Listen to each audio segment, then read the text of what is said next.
Bonjour. Que doit faire M. Draghi ces jours-ci? Réponse, réparer les erreurs qu'il a faites récemment. Des erreurs, M. Draghi, mais il ne nous a pas habitués à ça. Erreur, oui, parce qu'il a été trop optimiste en juin à Sintra quand il a dit la situation économique s'améliore et l'inflation va arriver.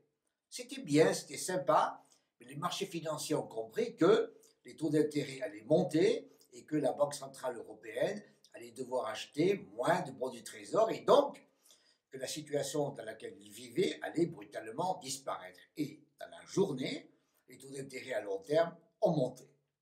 Depuis, M. Draghi essaie de calmer le jeu, d'aller en arrière et de dire mais non, vous ne m'avez pas compris, vous êtes allé trop vite en besogne. Il y a quelques jours, il a dit d'ailleurs, il faudra des mois et des mois, je vais vous dire, je vais vous prévenir. Mais rien n'y fait.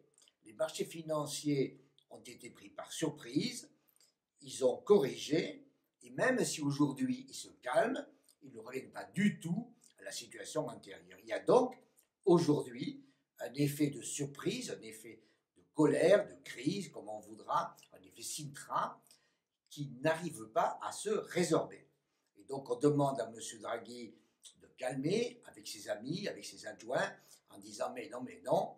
Et qu'est-ce qu'on attend? On attend le discours de Jackson Hole, encore un, fin août, où il dira voilà comment je vais faire, et puis septembre sans doute, dans laquelle il va falloir donner des chiffres.